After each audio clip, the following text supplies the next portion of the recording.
The Rippling Carpet by Vissereed.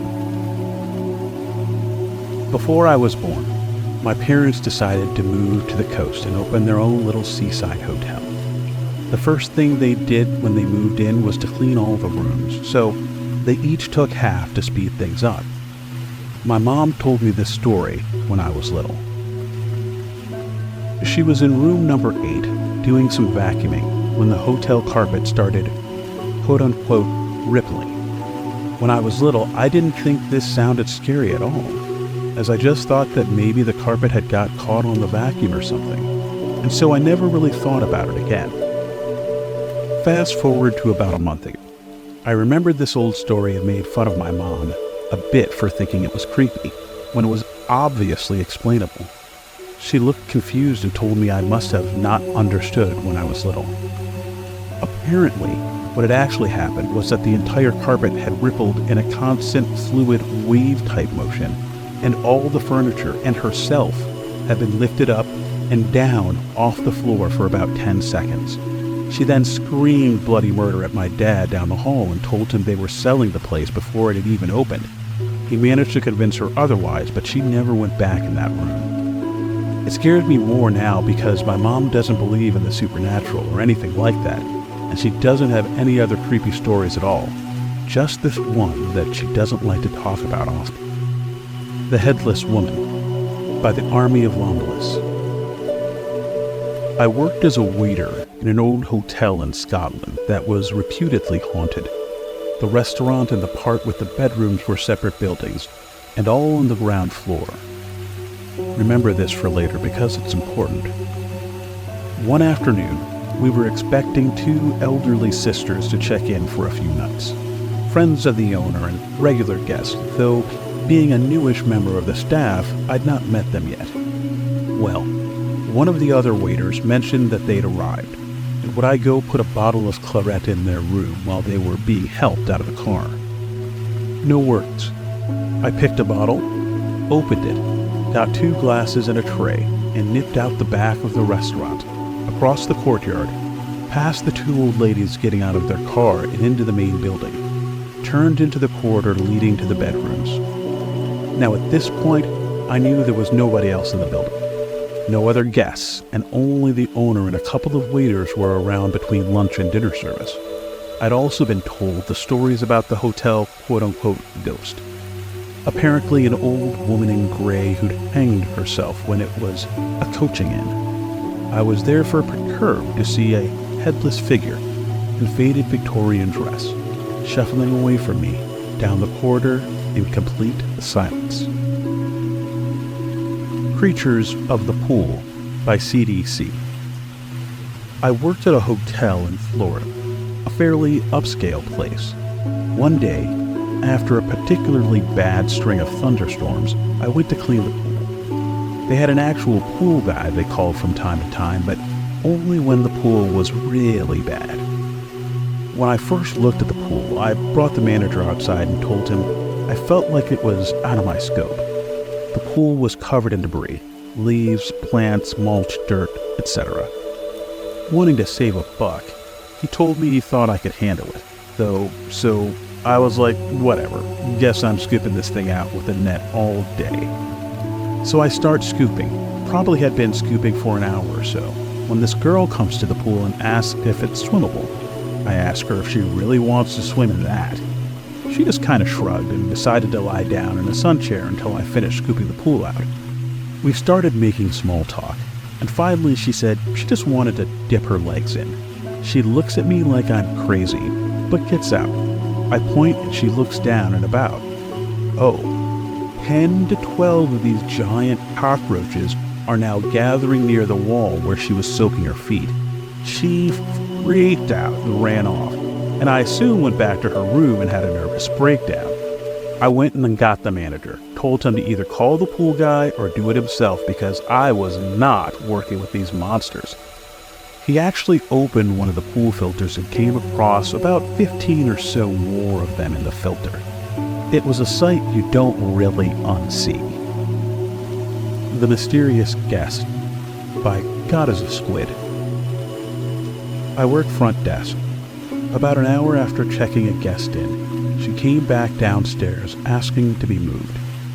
She happened to be in a room that connected to another room. After getting settled in, she said she started to hear noises coming from the other room, which weren't a concern, until the other people tried to open her connecting door from their side. The gap between her door and the door frame was just wide enough to see, just a sliver into the other room. So when she went over to tell the other person to stop, curiosity got the best of her, and she peeked through and saw a man staring at her from the other side. She told him to cut it out, and he just stood there at the door, trying the handle every once in a while. Not wanting to deal with it anymore, she came down and asked to be moved away from this creepy dude, which is truly understandable. So I checked the computer and noticed that there is no guest registered in that room. So either someone at the desk goofed and didn't complete the check-in, or someone is in the hotel that shouldn't be. No one answered when I called the room, so I sent security up. He called from the room saying that no one was in there. Now, our engineer happened to be at the front desk when I was discussing all this with another agent, and he mentioned that he had to go into that room to fix something. Mystery solved. He was in there fixing the door, making a racket and spooking this poor woman. Except, he was never able to get into the room because the door lock wasn't working, even with his master key card. Over the course of the night, nothing else happened, and no mystery man was ever found. The guest was a regular, so I don't think she was screwing with us, although I'm sure she could have just seen something in the shadows or whatever. Still, pretty creepy. The Ghost in the Gym by Jeff Surrey. I was once in a hotel with my sister, and we were walking through the halls. Then we decided to have some fun and see what staff doors were open. We got into the weight room. It was around 3 a.m., so it was supposed to be locked, and started screwing around with the weight equipment. Just as we're about to leave, this one employee gets up from the dark corner and walks out in front of us. We rush out just to see him walk down the stairs. Still in the mood of an adventure, we head to the stairs and see him going down and down. He went to the basement and then gone. The stairs ended in a cutoff area and there was nowhere to go, but he was gone. Creeped out, we took a zigzag path back to our room just to make sure we weren't going to be followed. The Floating Ghost by Rosie Does. This happened to me as a guest at a hotel, the Radisson in Gastown, the old part of Vancouver. The first thing that I saw was a figure walk past the window late at night. Only thing was, my room was on about the 4th floor and faced a wall. There was no fire escape outside or anything else someone could walk on. A couple of nights later, my bed suddenly gave a massive jolt. I was laying still, updating my LinkedIn on my laptop. My friend who was staying with me also saw the bed move. It was a divan, no legs to wobble or collapse. It just felt like the whole bed had been shunted hard. We asked the desk staff the next day whether anyone had reported anything, and they said there were stories about some of the rooms, but as far as they were aware, not ours. The Top Floor Ghost by Robin, 1961. The hotel I work at is an oldish building and likes to play up the rumors of ghosts in the hotel. In life, someone supposedly jumped off the roof after some bad news. Okay, really bad news.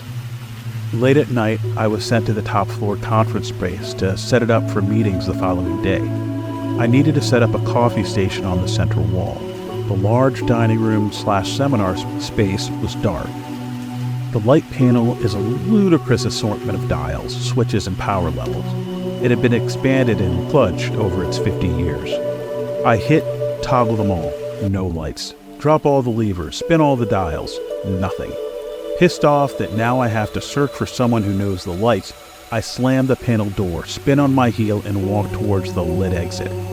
As I'm walking, 3 lights directly over where I was meant to set up the station fade on.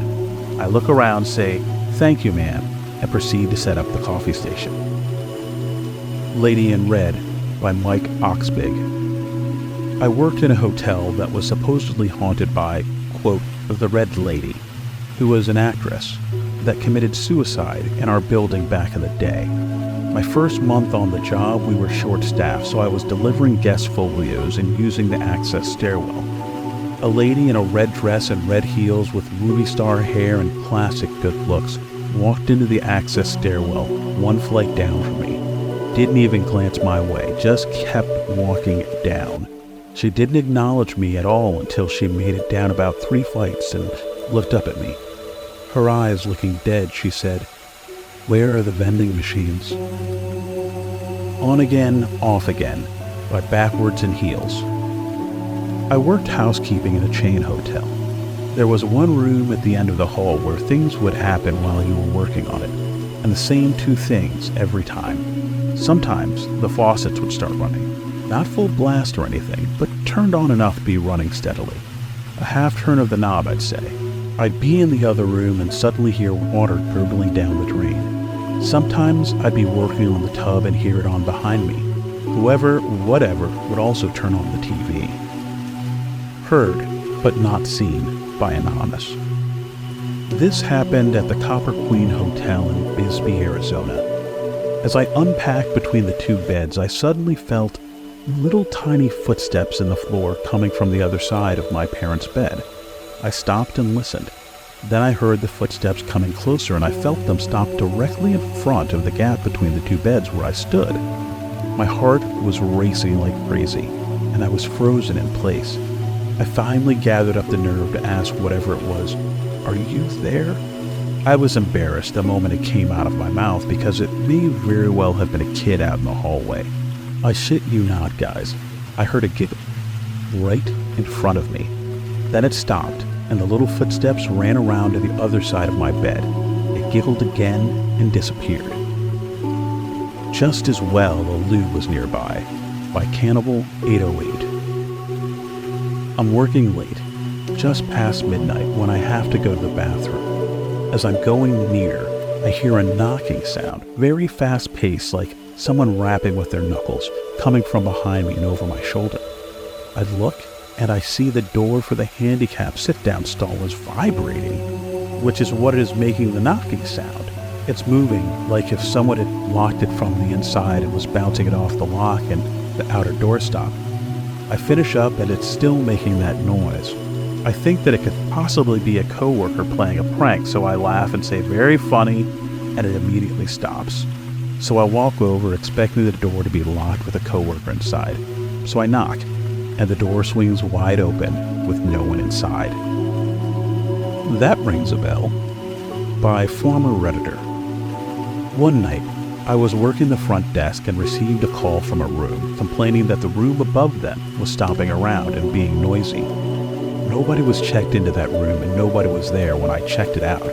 The room was turned into storage, and despite it being empty, the front desk would get random calls from that room all the time. And that, my friends, brings us to the end of another chilling episode of Black Scary Stories. Tonight, we've delved into the eerie world of creepy hotel stories, and I hope they've left you with a shiver down your spine and a curiosity for the unknown. Remember, these hotels are out there lurking in the shadows, waiting for the next unsuspecting guest. So the next time you check into a hotel, remember tonight's stories and keep your eyes open. You never know what might be lurking in the room next door. If you enjoyed tonight's Tales of Terror, don't forget to hit that like button and share these stories with your friends. They might need a good scare, too. And if you haven't already, subscribe and hit the bell icon so you never miss a moment of fear.